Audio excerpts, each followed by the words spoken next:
За, хуулийн төслийг дэмжиж байгаа. Яагаад дэмжиж байгаа гэдэг олон шалтгаан байгаа. За, 6.8 сая тонн нүүрс татан авалт нь удаашраад зогссон байгаа. За, зах зээлийн үнээс 45%-аар буурсан гэж байна. Бид аливаа нэг хуулийг аль нэгэн нийгмийн шаардлагаар баталжуулна. Тэрийгээ бас засжуулна. Дэлхийн геополитикийн чиг хандлага, за одоо үүсэж байгаа эдийн засгийн нөхцөл байдлаас болоод хуулиндаа өөрчлөлт хийж болно. За өнөөдрийн байдлаар Монгол улсад бол эдийн засгийн хохиролтой байдал үүссэн учраас энэ хуулийг яаралтай гормоор оруулж ирж байгаа. Бид хуулийг өөрчилж болно, тухайн үед нь залруулж болно гэдгийг л маш сайн ойлгох хэрэгтэй байна.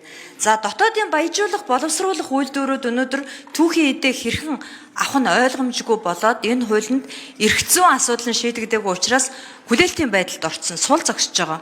Бид нар өнөөдөр үйлдвэр технологийн паркийг хийх ёстой гэд засгийн газраас улсын хурлаас дэмжлэг гаргаад бодлогоор явуулж байгаа. Гэтэл нөгөөдөл нь түүхийн эдээ яаж авах нь ойлгомжгүй, хувийн хвшлийн хөрөнгө оруулалтаар баригдсан олон үйлдвэрүүд сул зогсож байна.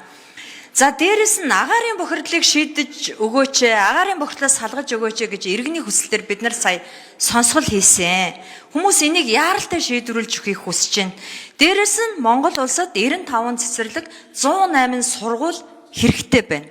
За хэрлэн тоон орхон онг усны төсөл, говийн усны төслийг шийдвэрлэхэд 4.6 их найт төгрөг хэрэгтэй байгаа.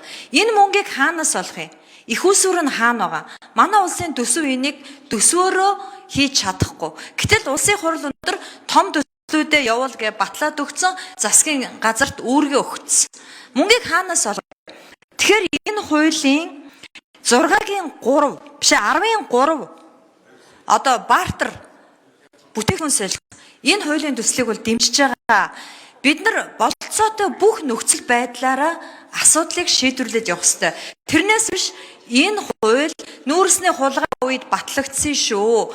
Куамиг пиар тус болсон шүү. Одоо энэ хуулийн дээр шаардлагатай хуулийн нэмэлт өөрчлөлтүүдийг оруулснараа хулгайч болохгүй. Тийм учраас бид нар өнөөдрийн үүссэн нөхцөл байдлаа хараад эдийн засгийн болон геополитикийн нөхцөл байдлаа хараад засгийн газарт одоо ажил хийх боломжийг нь олгоод хуулийг дэмжиж өгөхийг хүсэж байна. Тэгэхээр хуулийн нэмэлт өөрчлөлтийг дэмжиж өгөөч гэж хэм гишүүдээс хүсэж байна. Баярлалаа.